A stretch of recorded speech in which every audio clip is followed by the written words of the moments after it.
All right, everybody, we're back. Another Wednesday night, back here in the JerzWay channel. Appreciate Jerz for giving us the opportunity. I'm super excited. We got my boy Joe, the chief of the Blayton Boys, doing such a great thing. And I got to tell you what, man, that I had Let's so go. many people got the hammer cooking tonight. It's the kitchen. The We're kitchen cooking, is baby. hot. We We're are. cooking. And I had so many people reach out the first time we did this that were just said, dude, Joe is the man. I'm like, yeah, well, that's why we're bringing him on. And we had to bring you on again. So, Joe, how are you doing, buddy? Thank you, guys. That means a lot to me. And thank you, Rob, for having me on. Jerz, all the guys, man. Listen, we're doing great. Year 2 of Who's Your Caddy. I was talking to Rob before. It's our 10th year in business now for Blayton Athletics. And we're just getting into golf, still relatively new, but it's something I've had a passion for my whole life. So just, hitting the guys up in the group chat. Now gambling is, officially legal in New York. So that's Oh, been yeah. great for everybody here. But just love talking golf. Listen, I know I have some big shoes to fill after last week, but try to give you guys some names you haven't thought about, and maybe one of them will hit for you. I hope so. Yeah, that's the goal of it, is make people money. And you got such a good squad over there at Blayton Golf and your whole business in general. So a lot of good people enjoy the show, enjoy Monday Missed Prices, love the Hump Day Hammers. That's Thank what you. listen to your show, but Hump Day Hammers first thing in the morning, early bird. I wake up early. It just makes you feel good. It warms the soul. Appreciate you got going on. Well, tell us a little bit what's new with the Blayton boys right now. Oh man, it's just been crazy. Again, trying to balance the day-to-day stuff with Blayton Athletics. We're actually a lacrosse-centric company, uniforms, apparel, everything custom, stuff like that. So just doing that is enough in itself, running that sort of business. But doing the golf is again something that I've always loved. Just chatting with our buddies. Really, I got to give a shout out to Romeo the caddy. You've seen him on Twitter. One of my best friends from growing up. He actually plays out of Wheatley on Long Island, where Keegan Bradley used to caddy. He's down in Naples now, and he was actually just out in Scottsdale too. So he's staying in the warm weather. I know Coach was out there. Shout out to Coach, great guy, another Long Islander. But we just shoot the shit about golf every week. It was every Tuesday night we would have a phone call and just go over the week. Who do we like? The trends we're seeing. Who's playing well? And me personally, I'm more of a guy that's sort of like an old timey baseball scout. I like, I've watched so much golf, played a lot of golf. Obviously strokes gain metrics, very important too, but I'm more of a guy that just seeing a guy after years and years, you kind of get a feel for these guys, and you really just need one to hit. You need one, that low owned guy. I read Game Theory this week, always a good write up for you, on fan share. We'll get into that. There's a couple guys I want to highlight there that I think could be pretty nice. Hagee, I got to say, Romeo was on it last week. He said, you're going to get Hagee sub 10%. Sure enough, goes out, has the best putting round of his life on Bermuda. And, I had him, I boarded him out of the lineups last minute. So I regret that, but did have a nice lineup. I've been playing the birdie recently. I played the $5 lot last year. Kind of like doing the birdie just to not go too head over heels early in the season, see how guys are playing, let the rust shake off. But hopefully we get some good contests next week for the farmers. They used to do the 100K for the 5, which I liked. Actually placed in the top 10 a couple of times in there. So that's really what got me hooked years ago now. It's been a few years of losing, but that's how it goes. And, You're due. I just love this time of year. I feel like I know these tournaments really well now. Amex, Farmers, shoot down to Pebble, and just kind of go from there. But this is a great stretch of golf leading into Augusta, and any fan of the game, I mean, this is the time to tune in. So hopefully we can find a winner this week. Gosh, well, if you're not excited, there's something wrong with you. That got me pretty hyped up. And shout out to the farmers and Romeo. Kind of good call on Decky last week. Yeah, if there was ever a play, a pivot, game theory, whatever the hell you want to call it, gosh, what a great play Hideki was. Sub 10%, sandwiched in between Webb and M and like a few others, I think. And yeah, just handicapping didn't come in the greatest form, didn't have the greatest course history, but you get the Masters major caliber guy at sub 10% at that. Yeah, it's just, well, what a great play. Obviously in hindsight, because I didn't have very much of them, but yeah, a great play. Shout out to the farmers. Shameless plug. I'm going to be out in San Diego next weekend, leaving Wednesday morning. Shit. And wow. Yeah, so if any listeners right now on the JerzWay channel, shoot me a DM. We'll grab a beer out at Torrey. But let's dive in. I mean, you talking about you're at the old school baseball scout guy. You got the eye, right? You got the eye. We want to use Sometimes. that eye. Yeah, we want to use that eye to pick some winners this week. And so I'm going to share my screen. We're going to go over the board. Let's see if I can just figure this out. Here we go. Locked and loaded. All right. Well, we got to start with Rahm and Cantlay, right? Like, who does the eye say, Rahm or Cantlay, or are we fading them? What do you think? Well, I mean, even a blind man would tell you that it would be pretty silly to fade Rahm this week. The way that he's played at this course, obviously won a few years ago. I mean, outside of a Cam Smith complete blackout at Kapalua, he'd be 1-for-1 this year. So going to be pretty heavy on Rahm, not trying to overthink it this year. That's one of my main things, is to just go with the guy that is an obvious play and stop trying to get too complicated. Now, when the situation presents itself like Hagee last week, that's a different story. I don't know if that's going to happen. I don't know if that's going to happen this week from what some of the ownership numbers I've seen. It's also a top heavy board. I mean, I don't know how you could not play Cantlay after what we've seen from him in the desert in general. 61 on Sunday last year. He doesn't really have any flaws in his game. I kind of link him and Xander together. I know a lot of people do that, but I have him lined up for Brookline this year. We'll see how that pans out. But I just think top of the board would be silly not to sprinkle a little bit of Rahm and Cantlay in your lives, if not the hammer. I lost the hammer. It fell down. But I mean, those two guys just initially, obviously, I would play both of them. And that's kind of the issue I had this week, was kind of fading guys, like just fading guys for the hell of it. But like, how are you going to fade Scotty after a third year, a couple years ago, playing great?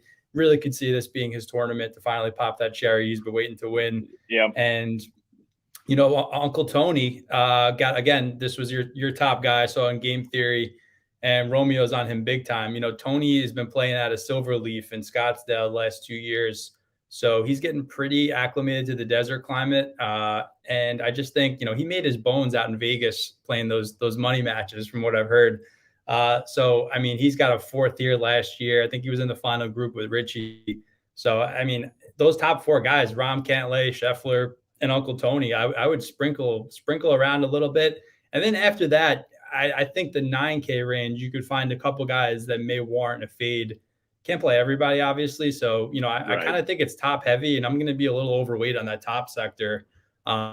Maybe that'll be a stars and scrubs. We'll see, because I do have a decent amount of sicko specials when we get down there. But yeah. Oh, no, I got some. I have a couple Creedmoor specials, which is that's the real sick area. But I don't know. Who do you like up top? Obviously, Tony. Can't wait for. Yeah, obviously like Tony, and can't wait for the sicko specials. Not going to give those away right now. We want the listeners to hang around for the show, because once they get the goods and the sicko special, they might bounce. Well, I tell you what, you're exactly right. It's hard to, if you're constructing 150 lineups, it's hard to leave Rahm and or Cantlay out of it. I'm actually underweight on Rahm. Not that there's anything really that scares me away. It's just like, this is golf, and these guys aren't robots, and there's variables of randomness in PGA DFS. And if Rahm finishes 18th, depending on who else finishes in the top 10, I don't think he'll be in the winning lineup. So you're needing, especially at 11-3, you're needing him to be top 10 and closer to top 5. Is that likely? Yeah. I mean, look at his, this top 10 odds. But something could go wrong. He could, one of these Amis that are playing with him could just piss him off. Like Drew said, he's hot under the collar. Like Cantlay a little bit more. I know Rahm has done well here. Cantlay almost ran down Siwoo with an incredible Sunday. I believe he shot a 61 last year at the stadium course. Yeah, I agree with you on Scotty, but the guy I wanted to talk about, and that's Tony. Coming in at 10%, he's the Hideki of last week. Now, he's not the caliber of golfer that Hideki is, but I like what Romeo and you have talked about Tony. Kind of plays out there, gets the money matches out around the desert golf courses. Just 10% is kind of criminal with him. This is going to be a birdie fest. He knows how to get birdies. He ranks in the top 25 and 30 in many kind of scoring categories in the field. And then a big bounce back week from some Sungjae. If Sungjae is under 15%, he already was one of my highest owned guys, and if he stays around 15, I think this is the last update that we have. Sungjae might be one of my highest owned, but I'll just lead us into the 9K range. You're right. You can't play everybody, and there's a lot of fades I like in this range. But why don't you start us off, Chief? What drum is the Chief banging as the 9K range? All right, first of all, let me start you off with the Jack Nicholson GIF, the smiley face. And we're going with I think I coined this. You know, I don't have a copyright on it, but famous Seamus Power. I mean, could you be playing any better? Could you be striking the ball any better right now? The Irish wonder himself. I mean, at first I was thinking, just listen, that's expensive for him. I know he's won, but thinking back to his last win, you know, what was it, late summer or something last year? You know, he has those few finishes, third, fifth, and then he does usually come. I mean, he did come through last time he went on a heater like this. So, I mean, I think you got to play him. He didn't. I think the last 2 years he was either so here. But I think he had a 20th prior to that. I'll check that real quick. Yeah, he had a 21st, then an 11th, and then a missed cut here. So another theme I'm kind of taking this year is guys that are riding heaters right now and that have progressively gotten better. Just keep riding it. Like, just because they missed a cut here a year or two ago when they were playing like shit, or they were a young player, I mean, write it off. If they're riding the heater right now, you stay at the table with that. So, I mean, famous Seamus makes a ton of sense.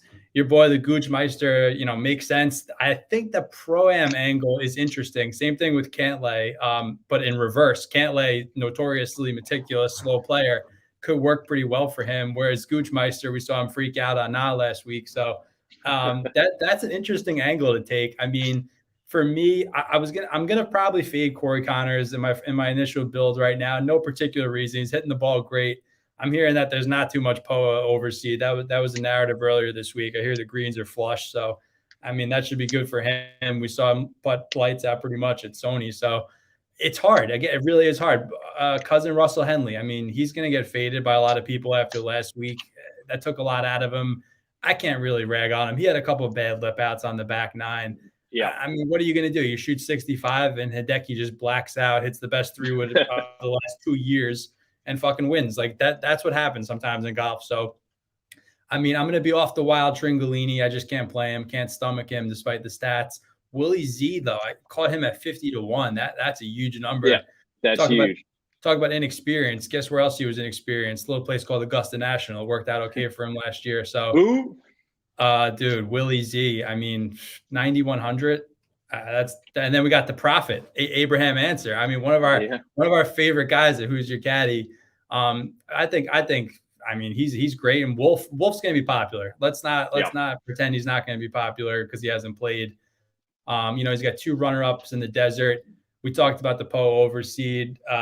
So George Gankus was tweet. Obviously, he's going to, you know, tout him on Instagram, but it's hard to watch a range session with Wolf and really make a true decision on it based on that swing. But I feel like he's gonna get some late chalk on him, I think. So if you can get off him, and I mean maybe even down to Captain America, I'm flirting the idea with a last minute Reed Hammer. He's won here. I know he's got the new PXG clubs. Say what you must about that, but 8,800 for a former winner, Masters champion, guy that is going to be on a warpath this year to get on a President's Cup team. Patrick Reed's kind of interesting to me at 8,800. Yeah, well, Reed on a warpath is dangerous. I want to come back up top, and we're going to put in reverse, and I'm going to give the devil's advocate on the Goocher and famous Seamus. Gooch is getting that Mamba fade. He's a big Mamba fade for me. What Gooch is, and I'm proud of myself on a Gooch whisperer. I'm the Gooch whisperer. You are, man. Yeah. Oh, shit. Me and Mr. Lack were on him way early. We bought in low, but let me tell you. So Gooch, he's going to be around for a while. He's a great golfer, but we're not going to see the run that we saw this past fall from him just continue. I mean, he's playing. He had a 4th, an 11th, a 5th, an 11th. Played okay at Houston and then won the Century, or won the RSM 15th at the Century. That's like Rom Dyke numbers. That's not going to continue. And when he was in the fall just killing it, he gained 2.6, 5.6, 5.3, 6.3 on approach. Last 2 tournaments, though, hasn't even gained 1 stroke on approach. It's been under 1. So he's not the same golfer. At least the last 2 tournaments he hasn't been the same golfer. And that gives me a little red flag. And if he was 10%, I'd say, hey, it could be an outlier. But if he's going to be as highly owned as he is, that gives me kind of reason to fade. I want to come back to Seamus. Yeah, Seamus is playing some of the best right now, kind of the current field. But you just alluded to it a little bit earlier that 9,500 is way too much, I think, to take on for a guy like Seamus, even if he is coming at 10%. That's way too much. He's too early in his career. We don't have a lot of back class on him. Sure, this could be who he is, and I'm wrong, but I just can't justify it. I would much rather pivot to a guy like Willie Z. Willie Z, you mentioned, played well at the Masters, has 3 top 10s in majors, a couple top 5s of those top 3s. If you would have said a year ago that Seamus Powers is going to be $400 more expensive on DraftKings for this tournament, everyone would have said you're crazy, because Willie Z, for the first half of the summer last year, was one of the top highest owned guys and top salary guys. So yeah, he's hasn't been playing well. His current form's not that great, but he does have the back class that Seamus does not.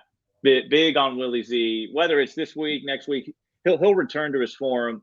Wolf, I don't get the love for Wolf. Yeah, in the outright market, he does have upside. We know he can score, he can win, he can contend at majors. Like him a lot better next week at Torrey. We saw what he did at Torrey at the U.S. Open. Really love him next week. I'm hoping that he finishes 50th, gets a miscut, so we can get that hammer out that fell down, and we just hammer the hell out of him next week. Let's go down. Wait, hold on. Let me just give the viewers. Yeah. I'll give you guys an early hammer warning next week. If you can catch, sound the alarm. If you can catch Ryan Palmer for next week, go to fucking Home Depot, mortgage the farm, and hammer away. That's all I'm gonna say. That's the one tip for the listeners. If you're listening, you'll see it next week. But oh my God, I've been waiting months for this hammer. So we'll see what happens. But there's an early hammer advisory in the news right now for Ryan Palmer next week. Noted. All right, we got the hammer back. Early hammer for Ryan Palmer. Early hammer advisory. All right, let's dive into what you want to do. I'm not loving the 8K range. I gotta be honest with you. I mean, you got the boy wonder who's avoided. I can't make a joke about it, but the rat poisoning of Bazun had. I mean, love this guy. I gotta say, Blatant Liam, that's Blatant Mike, my partner's brother, who's on the podcast with me. We've been on Bez for a long time now, and he is an amazing player. Probably one of the 5 best Bermuda grass putters on planet Earth, and would not be shocked to see him catch a major in the next 3 years. I mean, I just love him anytime you get him on Bermuda. So I like him. Justin Rose, I mean, I got to say, I have like an $8,000 law with him. If he's under, I always play him. If he's over, maybe not so often. But I don't know that he's going to be that highly owned. The general public's going to want Ricky. But I think Rose, 2 guys for me. I mean, Adam Scott was one of those first free bets I threw in with DraftKings for the Masters. But Adam Scott and Justin Rose, I think, could have sneaky years. I think they have one more major left in him. Again, first tournament of the season. Tread lightly. But I think a ton of ownership is going to gravitate towards Si Woo too at 8,300, and it's warranted. I mean, the guy went through Q school here. We saw him out dual Cantlay last year. 4 wins on Bermuda. I mean, looking for reasons not to play a guy at that point. So I don't know, but I'm having a little trouble with this 8. I don't really like anyone underneath him until we get to Hadwin, but I don't know. What are you thinking here? Well, first I just want to let's talk about Scott. Any opportunity to talk about Adam Scott, I'm going to jump all in. My hot take is if he's going to win another major, it's going to be at the Open. He almost and should have won the Open a couple years ago when he was up by 4 with 4 to play and just gave it to Earn. But I think that suits him more than anything else, the Open kind of style. And I would love to see that. But coming back to this week, like Bez, really high. Bet him an outright. He's going to be highly owned in my pool. Big Justin Rose guy. Justin Rose, the stadium course is the Pete Dye design. Even though they only get 2 rounds there, that's 2 more rounds than they get at these other 2 courses.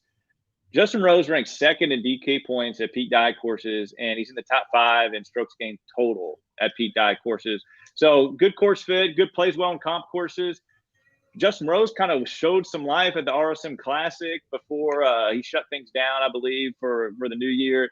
I think this is a big year for Rosie, and we'll see him get back to form. I don't know if he'll win another major, but he'll climb the world leaderboard rankings because he's been down there. But you mentioned Hadwin. I want to hear your thoughts on Hadwin. I like him, and can you reaffirm my purchase on him? Yeah, let me reaffirm that for you. Yeah. Hammer. I'm sorry. There's some courses that you just play guys every year. This is one of them. He loves this course. He's spoken outwardly about it. Yet to win at this course, but he's got 4 top 6s. So, I mean, hard to go against that. You know, we know he's going to be a little rusty coming off this, but he's fine. He's going to like that POA overseed.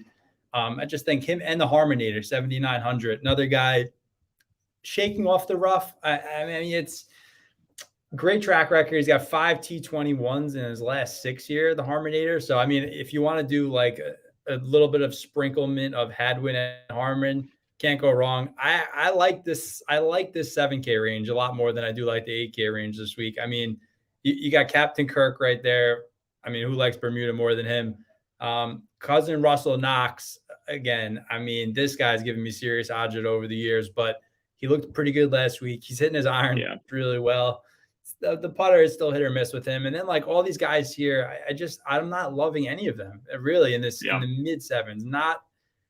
I mean, Uncle Lucas Glover, sure, hit the ball great last week, top on approach. Romeo loves Adam Long, but you know, that's he has an affinity for him. That's his weakness. But I'm not so into it this week.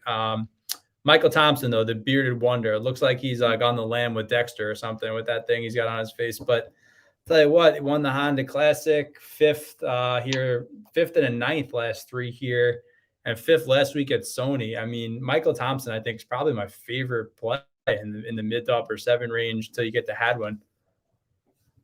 Yeah, I want to talk about your boy Adam Long. I was doing some research for him when I was writing him up on Rotoballer shout out to the ballers at Rotoballers. Adam Long, when he won this tournament, I think in 2019, I believe, or maybe it was 18, I believe it was 19, had 3 straight miscuts coming in. He won it and then had 5 straight miscuts after it. That just shows how wild and how anything can happen in golf. That's wild by Adam Long. I think the only reason was that he was another guy that went to Q school here on that circuit. A few guys played this West Coast circuit through the stadium course. So, I mean, there's some guys that you wouldn't think, like he's a Duke guy. I usually like playing him on the East Coast, but I mean, he likes the Bermuda, I guess, but it made no sense. Yeah, you could catch him at 600 to 1, I think, that year. What did he beat? He beat Phil and somebody else, I think, in a playoff that year. Well, yeah, he beat Hadwin. At Hadwin, right? Second, yeah. Mm-hmm. Right. So I'm surprised that Sebastian Under the Sea Munoz is only 7%. I like that one. Yeah. Shout out to Ariel and her fam. She's cool. So 7% on Sebastian. Can't believe that. And 4% on Lanto. I'm a big Lanto guy. But my boy this week is Phil. He's in my player pool. I'm not scared. Yeah, we'll know by Thursday afternoon what Phil is showing up to the golf course, and he could be 3 over through 9, or he could be first round leader, and we'll know quite a way. But you're getting 4%. I mean, he has a second here, but he also has 4 missed cuts in his last 5 starts. So not sure which Phil is coming in, but everything I was reading before Kapalua is just how well Phil was hitting the ball. Didn't play that great at Kapalua, especially didn't putt it all as well, even though strokes gained total didn't show it. Putting wise, he had missed so many birdie putts under 10 feet. The only reason I know that is I played him every single day in Showdown, and kind of worked out. I think it was Sunday. But anyway, big Phil guy this week. Anybody else you want to talk about before we get into the sicko range? Yeah, a few guys. First of all, I got to give my fiance Ariel a shout out because you mentioned the Little Mermaid, so I got to throw that in there. Yeah. But yeah, listen, Uncle Phil, he's got the shades on. He's probably got that Java roasting for him down there. I mean, you gotta like it. He shot 60 here 3 years ago, whatever that means. I mean, there's a few tournaments that Phil's going to show up for. I think this is one of them. So I like him. Denny Boy McCarthy. I'm sorry, he's one of my cruxes. I couldn't stand the guy for years. Romeo was on him, convinced me to come over to Denny train, and I've been riding the train since then. So I love Denny on Bermuda. I'm gonna just keep riding him until he wins. So I mean, that's fine with me. Same with General Patton, 7,300. You know who I'm shocked is not playing here is Keith Mitchell after what he did at Shiner. Yeah, he was 18 under at Shriners last year. I was waiting for this tournament. I was like Desert, Bermuda, Keith Mitchell, but whatever, he's not here. Did like my tweet when I referenced him looking to DiCaprio. So shout out to Mad Dog Mitchell on that one. But no, besides that, General Patton. All right, let's talk about Jason Day for a second, because I'm hearing all sorts of crazy shit about him this week on the Twitterverse and everywhere else. I want to play him. I mean, that's an insane price. I mean, light sprinkling. I heard he's got his club head speed up a little bit. Not sure that's great for his back condition, but if he can do it and he's healthy and he's playing and not withdrawing, I mean, gotta just a few jimmies on Jason Day this week, I think, right? I don't know. I'm sure. I don't know. I've played Jason Day in spots. I've considered him good value, and he's just proven that he's just not the golfer he was. Can he turn it around? Yeah, I mean, he's like super talented, but not for me. No sprinkles this week. Yeah, but I mean, besides that, not loving anyone down to, I mean, Vincent Whaley, Tom Hagee, Putnam, for no reason. Dude, ready for this? Our group chat is named Strokes Gained Putnam, and it's been for like 5 years. Absolutely zero reason. He just must have played well one tournament years ago. And we've kept it that the whole time. So there's a fun fact for you. But no, I actually do like Putnam a little bit this week. Really good putter. Has played well here, but I mean, and Svensson too. So really, those are my guys, like low sevens. But I mean, tell the people about Putnam. Let's sell them on him.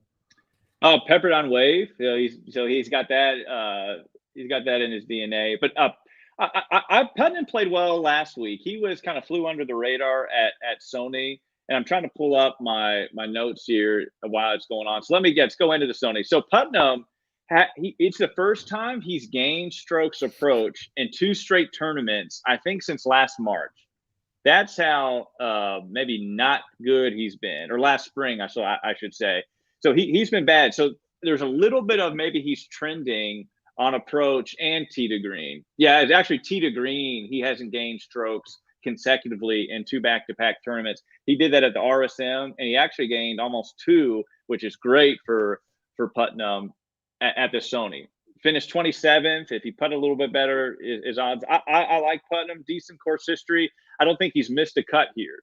So big Putnam guy, 7,100, low ownership. But I just can't wait. I can't wait to talk to Sickle Range. And I guess got to say my favorite play, and that is ZJ, Old Man Johnson, Claire Jug winning, is Zach Johnson. Let me tell you about Zach Johnson. Okay. Showed a ton of life at the RSM Classic. Yeah, that's a course that should fit him. He's a member, I think, he's part of the Sea Island Mafia, I think. You know better than I. Yep, yeah. Sea Island for life. And so, but last week is going to fool you. He had a missed cut, and that was really due to his first day on Friday. He kind of shot himself out of the tournament.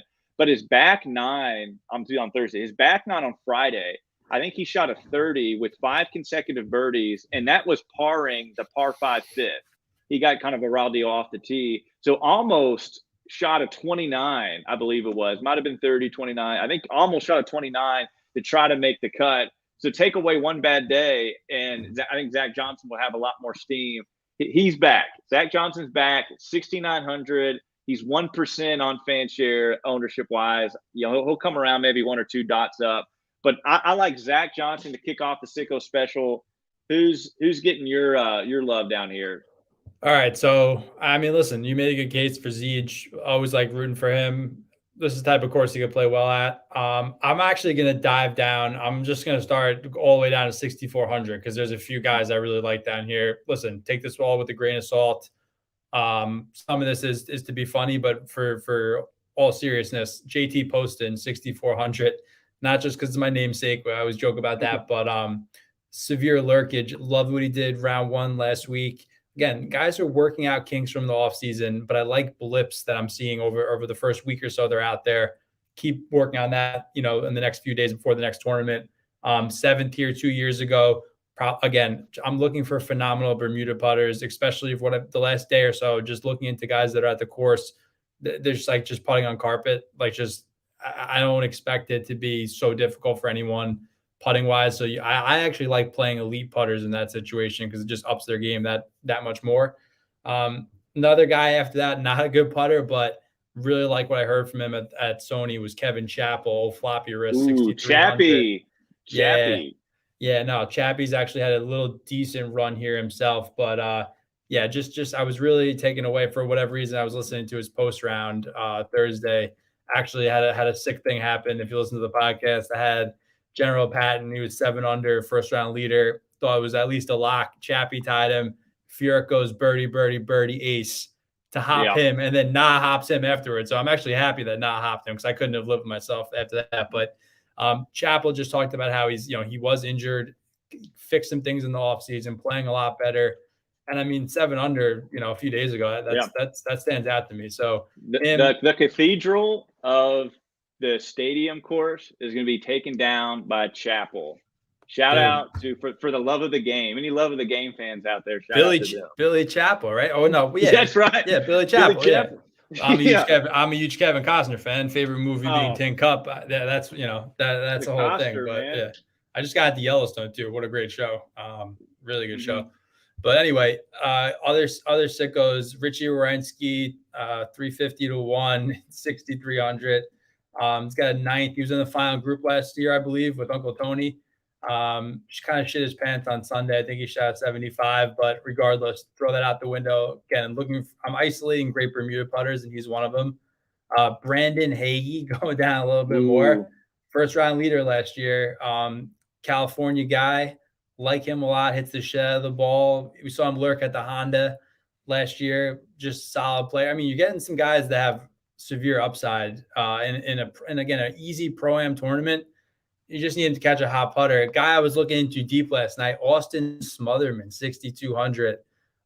Bryson's college roommate at SMU, Loomis, California native. So I'm kind of looking for guys off the wall that have some experience playing in SoCal golf and otherwise, just something to differentiate them from some of these other dudes down here. I'm just Jimmy Walker, I love him, so I'm winning Baltusrol in person, but I can't play any of these guys. They have no upside to me. But I mean, I was looking at Chan Kim a little bit. Romeo was trying to talk me off the ledge with this one, but I don't know. I mean, he's a pretty talented guy. I mean, I was looking at his background a little bit, but I don't know. I mean, listen, it's danger zone. It's danger zone anytime. Nick Watney, could see him a little FRL lurkage. We'll see tomorrow morning, but I don't know. I wouldn't go nuts in like the low 6, but I mean, 64, 6,300, that's pretty low. And there's a few guys I really like. I mean, if you're going heavy Rom Cantlay, you need a couple of these guys down here. Ryan Moore, I got to give a shout out to Sundoggy for pointing this out. He's playing on a major medical. Always like guys that are gunning for their lives, on exemptions and other stuff like that. So like that, Davis Riley is a really nice young player, kind of going back up a little bit in the 6K range. The Austrian Bulldog, Sepp Straka, like him a little bit. Big Hudson, Streb Doggy. Remember that? The freaking Streb throat last time he played in the desert? Shot 61 on Thursday. I don't know. Listen, pick a handful of these guys, sprinkle accordingly, and listen, just enjoy the show tomorrow. Got a little Frank Sinatra on now. I'm just trying to channel the good Palm Springs vibes. But I love this. I love this time of year for golf. I told you about it. It's the only thing that's keeping us from going insane during the shit weather up here in the Northeast. Just watching some nice SoCal golf is going to be really enjoyable this weekend. Yeah, no doubt. But I'm really bummed you didn't mention the 2 guys in the 6K range that are going to break the slate. In my big single entry play, got Wyndham Clark in there. Wyndham Clark goes okay. Big Wyndham, yeah. Clark W. Played Wyndham a lot last year. The Oregon Beaver. I mean, he hits the shit out of the ball. He played really well at Waste Management a few years. I mean, he's got some good desert track record. I may have to get the old emergency deposit on cousin Wyndham tonight. We'll see. See how many scotches I have. Yeah, it's beaver season out west. And then where was I looking? Oh yeah, the South African, not named Bez, Dylan Fratelli. This guy, uber talented. We saw him what he did at the match play. Really like Dylan Fratelli. He's in a big single entry contest too. I think I got Fratelli and Clark W. Griswold, not Griswold Wyndham, in the same lineup. So if Fratelli he was 26th here a couple years ago. Makes a shit ton of birdies. Yeah. No, I mean, makes sense. Romeo likes him. I don't know. I'm gonna be sticking primarily with Poston just because I like him, and Chappie, Orrensky, and Hagee. I'm warming up to a little bit more. So I don't know. Listen, there's actually a lot of guys that I kind of like this week in the sicko range. So tread lightly, as we always say in this range, but that could be the key to winning one of these big GPPs this week. Just takes one. I'm doing what you just named it. I'm about to emergency deposit right now. The old ED. Yeah. All right, buddy. Well, let's put this to bed. You got anything you want to shout out or name before we kick you off here? Listen, who's your caddy every Tuesday night? We'll release that even the afternoon. Sometimes we have it ready, but just follow along at Blayton Golf. I'm at Blayton_Chief. We try to keep it funny.